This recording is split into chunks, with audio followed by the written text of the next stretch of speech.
नमस्कार दोस्तों, मेरा नाम है मयूर लुखर। आप देख रहे हैं बियॉन्ड बॉलीवुड प्लस। बात करेंगे हम फिल्म CTRL यानी कि कंट्रोल। लेकिन उससे पहले मैं आपसे दरख्वास्त करूंगा कि प्लीज़ हमारे चैनल को सपोर्ट करिए, सब्सक्राइब करिए, लाइक करिए, शेयर करिए and above all don't forget to press the bell icon.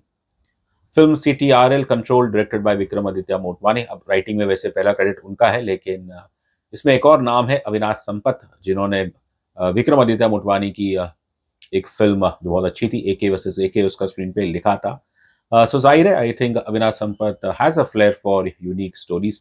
But क्या CTRL एक वाकई यूनिक स्टोरी है? I don't think so, because this concept of human finding affection through AI या friendship through AI, ये तो कोई नया नहीं है। If you recall, I think आज से 10-12 साल पहले हॉलीवुड की फिल्म आई थी हर, जिसके अंदर योकिन फीनिक्स वो अपने आर्टिफिशियल इंटेलिजेंस उनसे प्यार कर बैठते हैं, और उसमें जो AI की आवाज़ थी वो थी ऑफ स्कारलेट जोहानसन। बड़ी अच्छी फिल्म थी वो। अब उसके बाद तो ये कॉन्सेप्ट कई बार यूज़ हो चुका ही है। खैर, कंट्रोल की कहानी की बात करूं तो मुंबई में एक कपल है, Naila Awasthi played by Ananya Pandey and जो मैस्पिनिस प्लेड बाय विहान समाट। ये दोनों एक एक पार्टी वार्टी में कहीं मिलते हैं और बस वहीं से इनकी दोस्ती शुरू हो जाती है, और जल्द they are dating and they seem to be also spending so much of time with each other. Both of them, इनका एक बड़ा पॉपुलर शायद कोई यूट्यूब चैनल या कुछ तो है, एनजॉय। और बिकॉज ऑब्वियसली एन यानी कि नैला और जॉय यानी कि जॉय मैस्ट्रेनिस। सो अब इनका रिश्ता ऐसा है कि ये एक खुली किताब की तरह है कि ये अपने मोस्ट ऑफ द अपने पर्सनल मोमेंट्स ये सब अपने सब्सक्राइबर्स के साथ शेयर करते हैं। इनके ढेर सारों कई लाखों शायद इनके सब्सक्राइबर्स हैं, और सब कुछ ठीक चल रहा है। फिर एक दिन एक पार्टी में नैला आती है और वो दंग हो जाती है ये देख के कि जॉय किसी एक अनजानी महिला को किस कर रहे हैं। बाद में बताया गया है कि वो महिला जॉय के ही कंपनी में एक या जॉय के ऑफिस में उनकी एक कलीग है। अब कहना पड़ेगा कि अब जिन लोगों ने अपनी पर्सनल ज़िंदगी को बिल्कुल एक यू नो खुली किताब बना दी है, तो अब जब उनका एक ब्रेकअप मोमेंट होगा, जाहिर है उसे भी कैमरे में कैद होना था। अब हैरानी की बात यह है कि जब कैमरे में सब कुछ ये दिखा है कि किसने चीटिंग की है, वेरी रादर बिजारली जो ट्रोलिंग होती है सोशल मीडिया में, वो तो बिल्कुल सभी लोग नैला उसे ब्लेम कर रहे हैं, उन्हें बुरा भला कह रहे हैं, गाली गलौज कर रहे हैं। I found this a little surprising because the video evidence है कि किसने चीटिंग की, तो फिर क्यों नैला को दोष दिया जा रहा है? बट खैर, हम ऐसे एज में रहते हैं जहाँ पे हर प्रकार की ट्रोलिंग चलती है। There is lot of sexism on social media. तो चलो खैर, मान लिया जाएगा। और अब यही है कि ये रिश्ता टूट जाता है, और फिर जाहिर है ये सोशल मीडिया इन्फ्लुएंसर इनका जो चैनल था एनजॉय, उसमें से अब जॉय हट जाता है और सिर्फ एन रह जाता है। लेकिन नैला के साथ एज एन इंडिविजुअल उनके चैनल इतना ग्रो नहीं कर पाता है। और during one moment of frustration उनके पास कई कमेंट्स आ रहे हैं, जिसके अंदर उन्हें एक अजीब और गरीब एक कमेंट के अंदर एक लिंक आई है एक एप्लीकेशन की, जिसका नाम है CTRL। वो उन पे क्लिक करती है और उन्हें फिर पता चलता है कि ये तो कोई आर्टिफिशियल इंटेलिजेंस ऐप है, और जहाँ पे अ, वो अपना कस्टमाइज्ड एक AI दोस्त ढूंढती है, नैला NELLA। अगर आप उसे उल्टा करें तो फिर वो बन जाएगा एलन, और वो अपने आर्टिफिशियल इंटेलिजेंस उसे नाम देती है ऑफ एलन। और बस फिर तो ये कहानी बस ऐसे ही चल रही है कि जैसे ये कोई AI नहीं हो गया, वाकई में कोई सामने में कोई एक है ना इंसान है, और वो इनसे बात कर रही है। और नैला इनसे एक अपने फ्रस्ट्रेशन में वो अपने AI एलन को कहती है कि please erase Joy from my life. और बस आर्टिफिशियल इंटेलिजेंस जैसा वो कहती है वैसा करते हैं। वो जितने भी लाखों के ऊपर जो पिक्चर्स या जो हजारों वीडियोस है जॉय मैस्पिनिस के साथ, AI एलन उन सब को डिलीट कर देता है from across Naila Awasthi social media accounts. अब दिलचस्प बात यह है कि जॉय ना सिर्फ नैला की सोशल मीडिया जिंदगी से दूर हो गए, बल्कि दुर्भाग्य से अब पता चला है एक हफ्ते बाद कि वो तो अपनी असल जिंदगी में भी गायब है, मिसिंग है। जब लास्ट उनको कहीं देखा गया था, तो एटलीस्ट जॉय इनके घर पे आए थे, लेकिन नैला वॉज फ्रस्ट्रेटेड, उन्होंने दरवाज़ा नहीं खोला और सिक्योरिटी ने जॉय को बाहर कर दिया था। लेकिन at the door step Joy ने उनसे कहा था कि मैं यहाँ पे अपने रिलेशनशिप की बात नहीं करना है, I want to speak to you about something very important. अब ये इम्पोर्टेंट क्या है, इसका जो खुलासा वो तो खैर फिल्म में आगे होगा, और मैं चाहूँगा कि दर्शक वो भी ये फिल्म देखें और फिर इसके जो सस्पेंस है उसके बारे में पता चलेगा आपको। CTRL जैसा इसका नाम है, और ये फ़िल्म कहीं न कहीं एक सोशल कमेंट्री है on I would say the negative impacts of technology and specially AI. और ये फ़िल्म आपको बताती है कि कैसे शायद अनजाने में हम इतना डिपेंडेंट हो गए हैं टेक्नोलॉजी के ऊपर कि हम अपनों से दूर हो गए हैं। और दुर्भाग्य से यहाँ पे तो नेला खुद एआई को कहती है कि आप मेरी ज़िंदगी से जॉय को हटा दीजिएगा।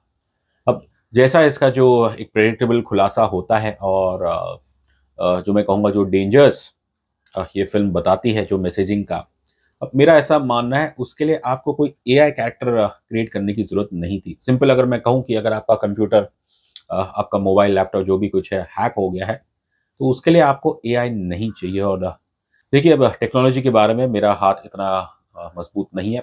I don't use much technology apart from the basic जो भी मोबाइल फ़ोन या ये वीडियो बनाना वैसा कर है।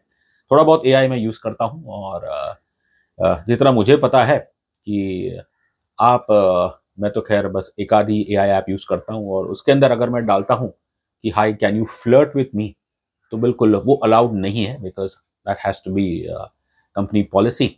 और यदि आप भी अपने एआई डिवाइस में अगर ये सिर्फ़ एक सवाल डालेंगे कि hi can you flirt with me, तो जवाब आएगा कि नहीं, वो ये सब नहीं कर सकता। जैसे कि आप अब इस स्क्रीनशॉट में आप देखेंगे। आई थिंक यहीं पे विक्रमादित्य मोटवानी की फ़िल्म मार खाती है कि basically he has reduced AI to an object of flirting, जो कि मेरे ख्याल से लॉजिकली स्पीकिंग पॉसिबल नहीं है। लेकिन हमारे विक्रमादित्य मोटवानी साहब ने तो यहाँ पे एक ठरकी एआई क्रिएट कर दिया गया है, and what does it help is कि इस एआई के लिए जिसने भी वॉइस ओवर दिया है वो बहुत ही इरिटेटिंग है, और जो डायलॉग्स लिखे गए हैं फॉर दिस एआई वो बिल्कुल एक सड़क छाप जैसे ही है। यदि अगर मेरे पास कोई ऐसा एआई कैरेक्टर हो, आई थिंक मैं तो बस उसे 10 मिनट के अंदर ही उसे डिलीट कर दूं।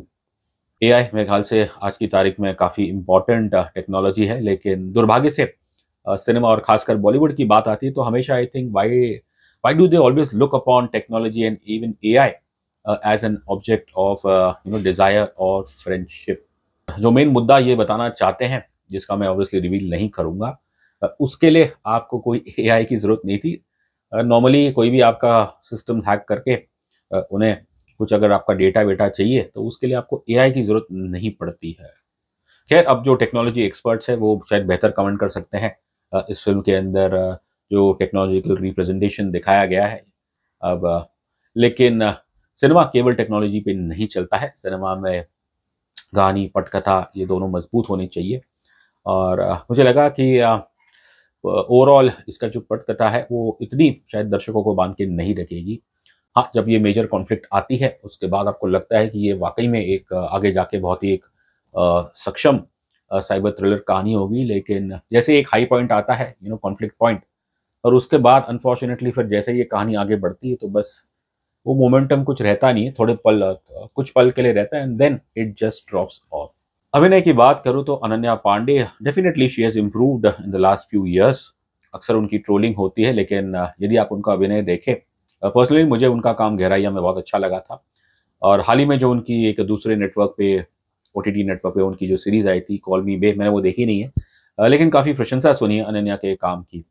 और कंट्रोल का यही कहूँगा कि जैसा किरदार है, जैसा उसकी जर्नी है, उसके फ्रस्ट्रेशन है, और अनन्या पांडे उन चीज़ों में मेरे ख्याल से अच्छा काम करती है। अब शुरू में तो खैर ये रिश्ता मुझे काफ़ी स्टेज जैसा लगता है, जॉय और नेला का।